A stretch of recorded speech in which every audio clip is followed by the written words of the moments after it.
Assalamualaikum warahmatullahi wabarakatuh. Saya mewakili dari kelompok uji analisis regresi berganda atau multiple regresi yang beranggotakan Yeni Oktavia Sari, NIM 042, Askadina Safitri, NIM 056, Riri Novianti, NIM 062. Kami di sini akan menjelaskan mengenai uji analisis regresi berganda atau multiple regresi. Konsep dasar analisis regresi berganda. Yang pertama, analisis regresi berganda bertujuan untuk mengetahui ada atau tidaknya pengaruh dua atau lebih variabel bebas atau X terhadap variabel terikat atau Y. Jadi, di sini tujuan dari regresi berganda adalah mengetahui pengaruh dua atau lebih variabel bebas. Jika hanya satu variabel bebas, maka disebut dengan regresi sederhana. Namun, jika lebih dari satu, disebut dengan berganda. Nah, di sini saya mempunyai data yang akan saya uji regresi berganda, di mana nanti kita akan mencari tahu apakah motivasi ini sebagai X1 dan tingkat kehadiran sebagai X2 berpengaruh terhadap hasil belajar. Nah, di sini terdiri dari dua variabel bebas atau X, jadi masuk dalam kategori analisis regresi berganda.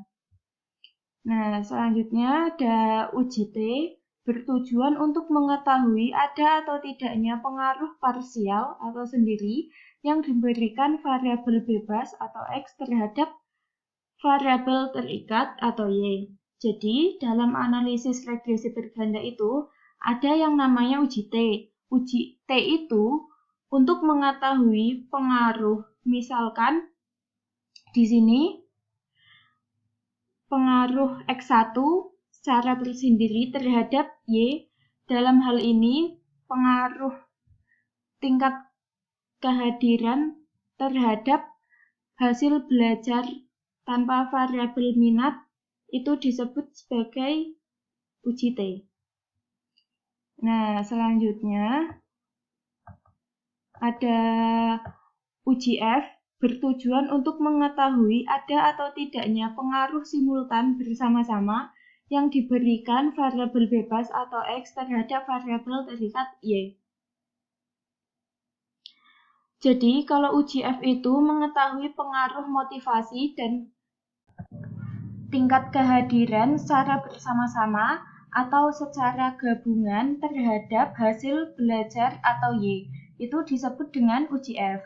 Selanjutnya, dalam analisis regresi berganda, ada juga yang namanya koefisien determinasi berfungsi untuk mengetahui berapa persen pengaruh yang diberikan variabel X secara simultan terhadap variabel Y.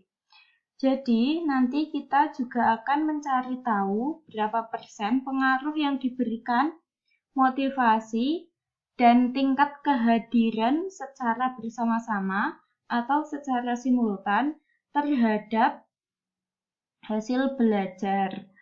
Selanjutnya, saya di sini akan masuk ke praktek pengolahan data dengan SPSS menggunakan metode atau analisis regresi berganda. Nah, saya akan membuka aplikasi SPSS-nya terlebih dahulu. Nah, kita klik variable view. Di sini kita menggunakan uji normalitas. Uji normalitas itu di mana asumsi yang harus terpenuhi adalah model regresi berdistribusi normal. Nah, di bagian name kita tulis X1, kemudian X2, Y. Nah, di bagian label kita tulis motivasi.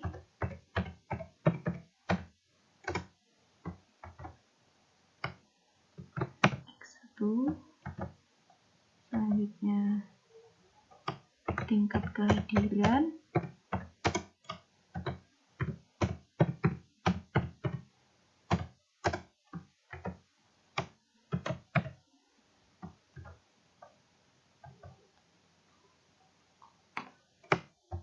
Hasil belajar. Di kolom desimal kita ganti 0.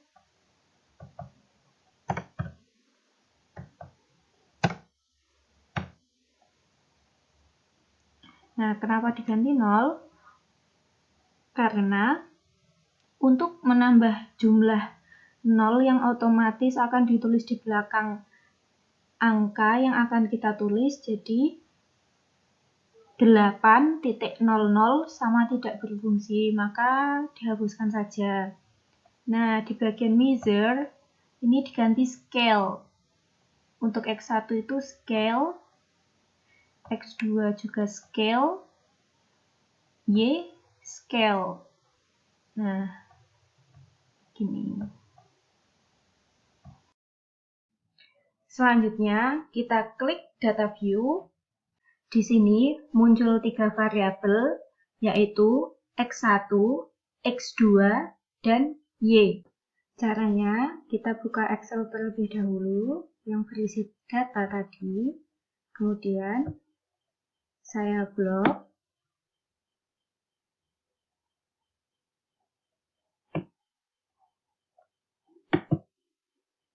Dan copy.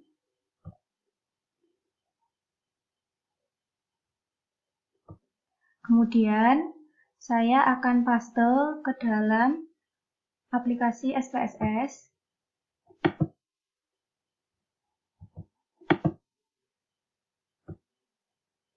Nah, seperti ini.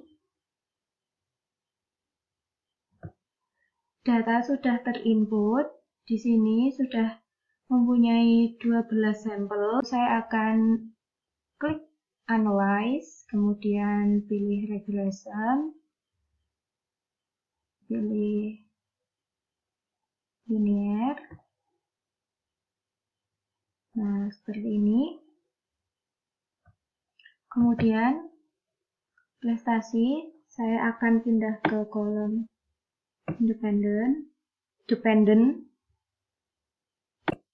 Kemudian, untuk motivasi dan minat, saya akan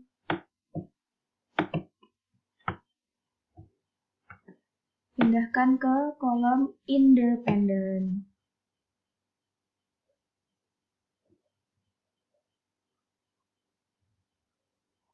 Nah, setelah itu, kita klik OK. Seperti ini.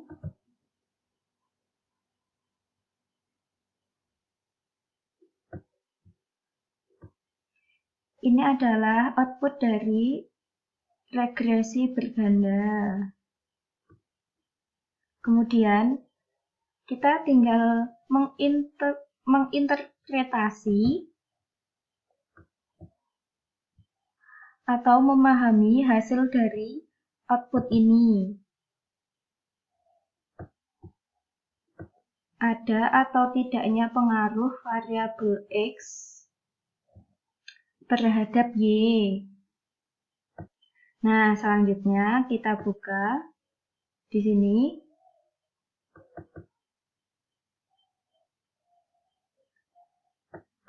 Perumusan hipotesis. Nah, di sini ada 3 perumusan hipotesis. Yang pertama, H1 terdapat pengaruh motivasi X1 terhadap hasil belajar Y. Yang kedua, terdapat pengaruh tingkat kehadiran X2 terhadap hasil belajar atau Y. H3, terdapat pengaruh motivasi atau X1 dan tingkat kehadiran atau X2 secara bersama-sama terhadap hasil belajar Y. Nah, kita di sini menggunakan tingkat kepercayaan 95% atau A sama dengan 0,05. Nah, ini standar statistiknya itu seperti ini. Nah, selanjutnya kita akan bahas hasil dari output ini, yaitu dasar pengambilan keputusan A. Uji T. 1. Jika nilai signifikan kurang dari 0,05 atau T hitung lebih dari T tabel, maka terdapat pengaruh variabel X terhadap variabel Y. Yang kedua, jika nilai SIG lebih dari 0,05 atau T hitung kurang dari T tabel, maka tidak terdapat pengaruh variabel X terhadap variabel Y. Nah, ini adalah hasil dari dasar pengambilan keputusan uji T. Cara mencari T tabel,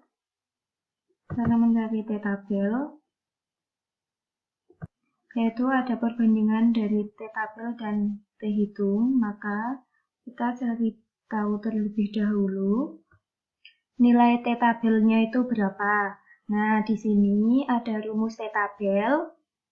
T tabel sama dengan T dalam kurung A dibagi 2, kemudian N dikurangi K dikurangi 1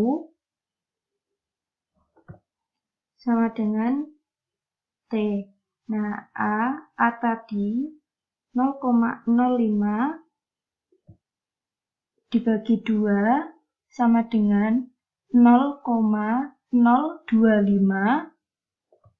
Kemudian N itu jumlah sampel. Nah, tadi sampelnya itu ada 12. Dikurangi K itu jumlah variabel X. Dalam hal ini jumlah variabel X-nya ada 2. Maka 12 dikurangi 2 sama dengan 10. Kemudian dikurangi 1. Nah, 1 ini sudah rumus, jadi diperoleh hasil 9. Nah, angka 0,025 ini kita cari dari distribusi dari uji T tabel. Nah, maka diperoleh 2,262. Nah, kita cek pada tabel distribusi nilai T tabel. Nah, di sini sudah tersedia tabel distribusi nilai T tabelnya.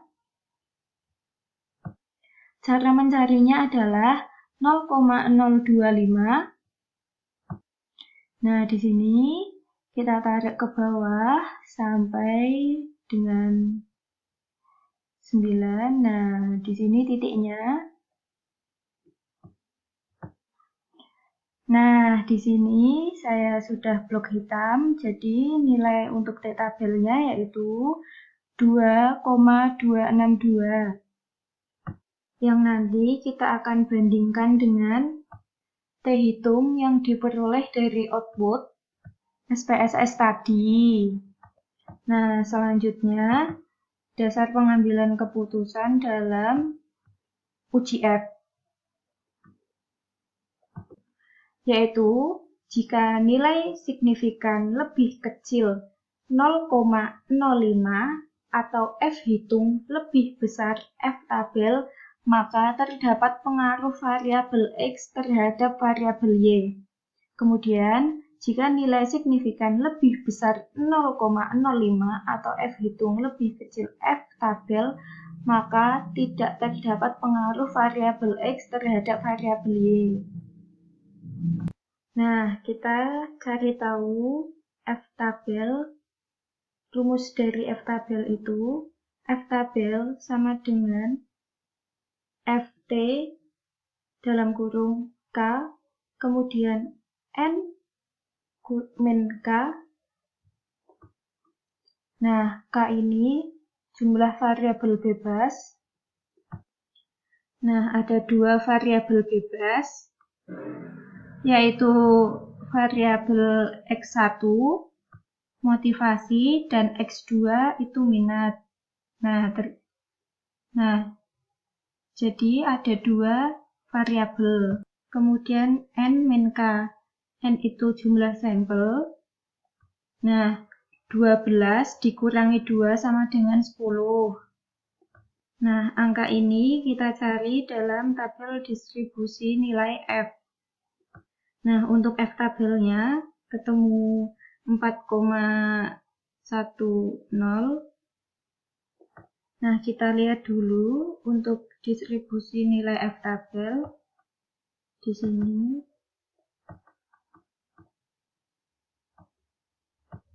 Nah, di sini 2 kita tarik ke bawah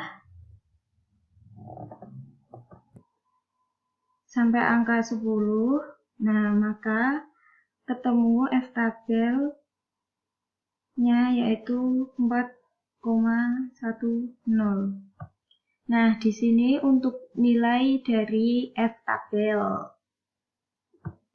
Nah, di sini kami sudah menyediakan ringkasan untuk uji T dan uji F.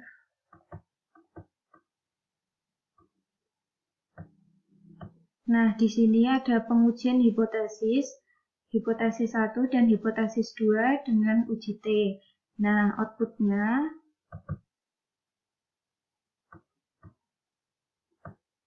outputnya itu ada di sini. Nah, kita sudah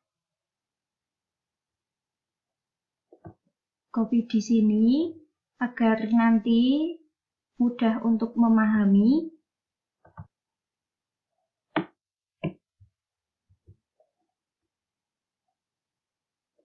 Nah, pengujian hipotesis pertama atau H1 diketahui nilai signifikan untuk pengaruh X1 terhadap Y adalah sebesar 0,347 lebih besar dari 0,05 dan nilai T hitung 0,992 lebih kecil dari T tabel 2,262 sehingga dapat disimpulkan bahwa H1 ditolak yang berarti tidak terdapat pengaruh X1 terhadap Y.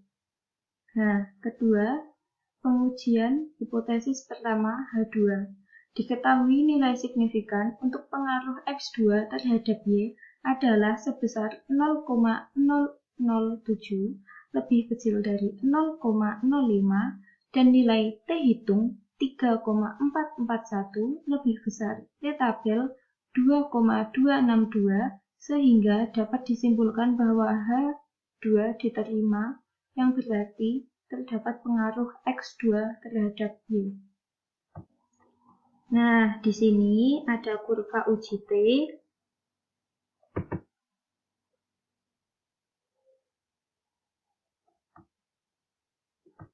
Kurva uji T ini menunjukkan adanya pengaruh atau tidak. Nah, jika area hipotesis ditolak, maka di sini yaitu area yang tidak berpengaruh. Sedangkan kalau di sini yaitu berpengaruh. Cara membacanya yaitu, nah di sini nilai dari T tabel. Nah ini garis merah ini T tabel. Nah sedangkan tadi untuk X1 diketahui nilainya 0,992. Nah, letaknya di sini 0,992 untuk T hitung pada X1, maka di sini masuk dalam area hipotesis ditolak. Nah, sedangkan untuk X2, T hitungnya adalah 3,441. Nah, untuk letaknya itu ada di sini, maka ada pengaruh terhadap X1 terhadap Y. Nah, ini kan nilainya positif, maka akan meningkatkan prestasi atau minat belajar siswa. Nah, sedangkan di sini tetap ada pengaruh, namun pengaruhnya itu negatif. Nah, selanjutnya kita masuk ke pengujian hipotesis H3 dengan uji F. Uji F, output yang perlu kita perhatikan yaitu pada tabel ANOVA. Nah, ANOVA ini sudah kami copy di sini.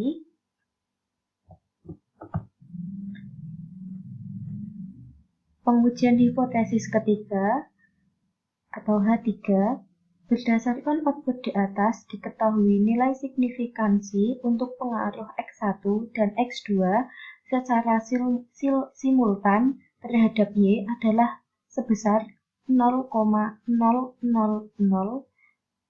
lebih kecil dari 0,05 dan nilai F hitung 23,978 lebih besar dari F tabel 4,10 sehingga dapat disimpulkan bahwa H3 diterima, yang berarti terdapat pengaruh X1 dan X2 secara simultan terhadap Y. Nah, sehingga ada hasil yang perlu kita bahas, yaitu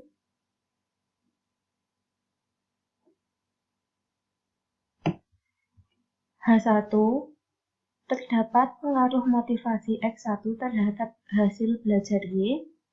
H2, terdapat pengaruh tingkat kehadiran X2 terhadap hasil belajar atau Y. H3, terdapat pengaruh motivasi X1 dan tingkat kehadiran X2 secara bersama-sama terhadap hasil belajar Y. Nah, selanjutnya di sini ada koefisien determinasi. Koefisien determinasi ini tabelnya kita lihat di model summary. Nah, di sini sudah di-copy. Nah, di sini ada 842 dikasih lingkaran merah. Nah, berdasarkan output di atas diketahui nilai R² sebesar 0,842. Hal ini mengandung arti bahwa pengaruh variabel X1 dan X2 secara simultan terhadap variabel Y adalah sebesar 84,2%. Nah, ini adalah koefisien determinasi. Cukup sekian presentasi dari kami. Mohon maaf apabila ada salah kata. Mohon maaf apabila ada penjelasan yang kurang jelas. Sekian. Wassalamualaikum warahmatullahi wabarakatuh.